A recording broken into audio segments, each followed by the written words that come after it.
तो चलिए बिना किसी देरी के सीधे इस गहरे और खौफनाक सफर की शुरुआत करते हैं। आज हम जिस स्रोत सामग्री पर चर्चा करने वाले हैं वो हमें स्पेन के एक छोटे से पहाड़ी शहर की एक ऐसी डरावनी कहानी में ले जाती है जो सदियों पुराने रहस्यों, एक अधूरे प्यार और एक भयानक श्राप से बुनी गई है।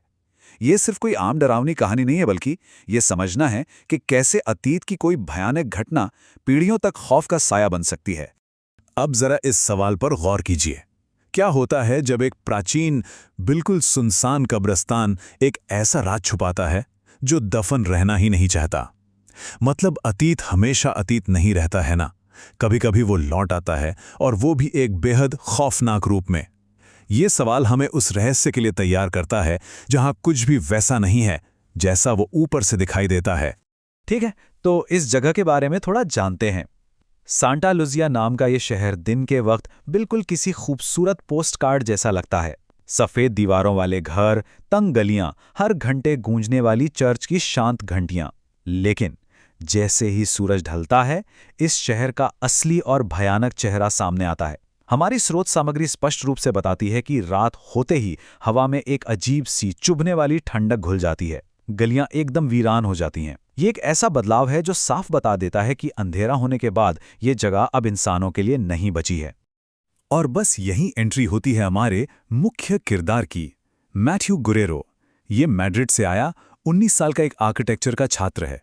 अब मजे की बात यह है कि उसका यहां आने का मकसद कोई भूतों की तलाश या पैरानॉर्मल रिसर्च नहीं था। वो तो बस पुरानी यूरोपियन इमारतों और कब्रिस्तानों का अपना कॉलेज का प्रोजेक्ट कर रहा था। उसकी यही तार्किक सोच उसे सांता लूसिया की उन पुरानी खामोश सड़कों पर ले जाती है जहां जाने से स्थानीय लोग भी रात में कांपते हैं। अपनी इसी रिसर्च के दौरान पुरानी सिमिट्री यानी कब्रिस्तान में उसे कुछ ऐसा मिलता है जो बिल्कुल बेतुका है। एक टूटा हुआ वेडिंग आर्च। जरा सोचिए, एक कब्रिस्तान के बीचों बीच शादी का मंडप। अजीब है ना? इस आर्च के नीचे की मिट्टी आसपास की मिट्टी से कहीं ज्यादा काली है और उस पर कई साल पुराने सूखे हुए फूल लटक रहे हैं। ये एक बहुत ही डरावना संकेत है जो बताता है कि इस जगह पर कुछ बहुत ही भयानक और अप्राकृतिक हुआ है। बस यहीं से खौफनाक घटनाओं का सिलसिला शुरू होता है। पहली रात, खाली गली में कपड़े की हल्की सी घिसावट की आवाजें और एक सफेद परछाई। दूसरी रात, गर्मी का मौसम होने के बावजूद अचानक गेस्ट हाउस के कमरे में बर्फीली हवा का घुसाना। और सबसे भयानक पल, नीचे पत्थर की सड़क पर गीली मिट्टी के पैरों के निशान उभर आना। ये कोई भ्रम नहीं था, ये एक भौतिक और खौफनाक उपस्थिति थी जो धीरे धीरे उसके करीब आ रही थी। और फिर रात के ठीक 2 बज रहे हैं और मैटियो एक ऐसा कदम उठाता है जो रोंगटे खड़े कर देता है। वो उन गीली मिट्टी के निशानों का पीछा करने लगता है। सुनसान पत्थर की सड़क पर चलते हुए, चर्च की घंटियों की गूंज के बीच वो उस बर्फ जैसे ठंडे कब्रिस्तान में प्रवेश करता है। यहां इतना गहरा सन्नाटा है कि इंसान को अपनी ही सांसें भारी लगने लगें। वो धीरे धीरे उसी टूटे हुए वेडिंग आर्च की तरफ बढ़ता है। ये कदम दर कदम बढ़ता हुआ तनाव सचमुच डराने वाला है। और यहीं एक शहरी किंवदंती हकीकत का रूप ले लेती है। आर्च के नीचे वो एक ऐसी सत्ता को देखता है जिसे डेड ब्राइड या मुर्दा दुल्हन कहा जाता है। कल्पना कीजिए, एक सदियों पुराना सफेद गाउन, एक ऐसा चेहरा जो किसी बुरी आत्मा के कब्जे में लगता है, और आंखों से बहते हुए सूखे खून के आंसू। और सबसे डरावनी बात बताऊं, उसके पैर जमीन को छू ही नहीं रहे थे। ये एक ऐसा दृश्य है जो किसी की भी रूह कंपाने के लिए काफी है। तो चलिए अब जरा पीछे मुड़कर देखते हैं कि आखिर ये सब शुरू कैसे हुआ। अगले दिन सुबह जब मैटियो एक स्थानीय केयरटेकर से बात करता है तो हमें इस खौफ का ऐतिहासिक संदर्भ मिलता है। साल 1889। इजाबेला रोमेरो और हावियर की शादी इसी कब्रिस्तान के पास वाले आर्च पर होने वाली थी, लेकिन शादी से कुछ घंटे पहले ही दूल्हा किसी और के साथ भाग गया। इजाबेला आधी रात तक उस जमा देने वाली ठंड में अपने वेडिंग गाउन में इंतजार करती रही।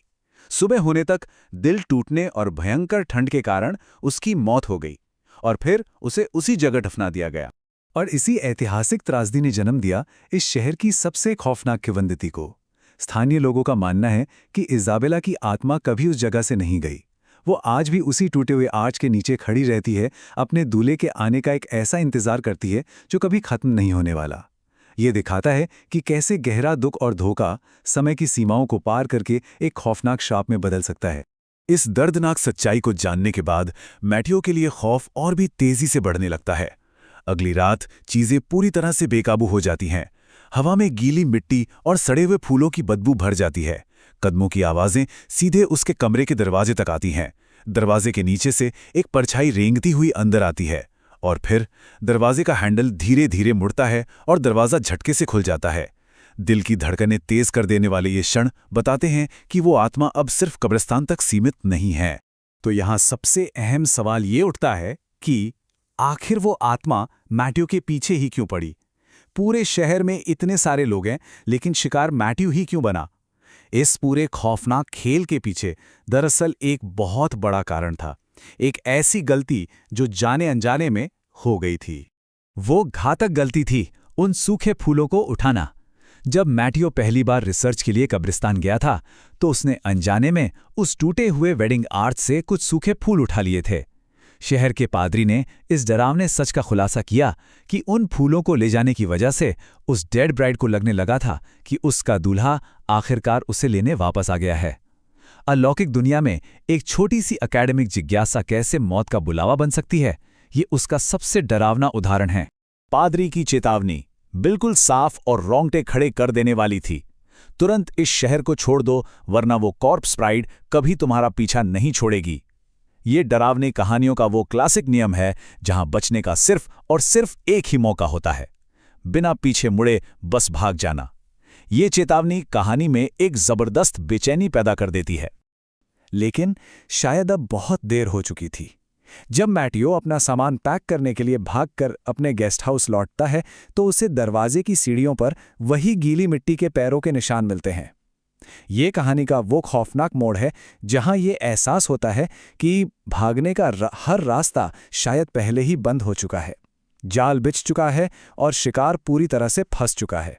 इसके तुरंत बाद मौसम पूरी तरह से बदल जाता है, जो एक भयानक अंत की तरफ इशारा करता है। आसमान अचानक से बिल्कुल काला पड़ जाता है। छत पर भारी बारिश और गरज के साथ बिजली कड़कने लगती है। घर की सारी बत्तियां बुरी तरह से फड़फड़ाती हैं और फिर हमेशा के लिए बुझ जाती हैं। ये सब इतनी तेजी से होता है कि सस्पेंस अपनी चरम सीमा पर पहुंच जाता है। और फिर घने अंधेरे के बीच एक जोरदार बिजली कड़कती है। उस एक पल की रोशनी में जो दिखाई देता है वो किसी भी बुरे सपने से कहीं ज्यादा खौफनाक है। वो डेड ब्राइड बिल्कुल मैटियो के ठीक सामने खड़ी है। कोई दूरी नहीं, छुपने की कोई जगह नहीं। अब यहाँ सबसे दिलचस्प बात यह है कि कहानी का नजरिया अचानक बदल जाता है। हम ये पूरा दृश्य बाहर खड़े उस असहाय बूढ़े केयरटेकर की नज़र से देखते हैं। वो खिड़की से देखता है कि मैटियो खौफ में एक सफ़ेद गाउन पर चीख रहा है और फिर पलक झपकते ही मैटियो वहां से गायब हो जाता है।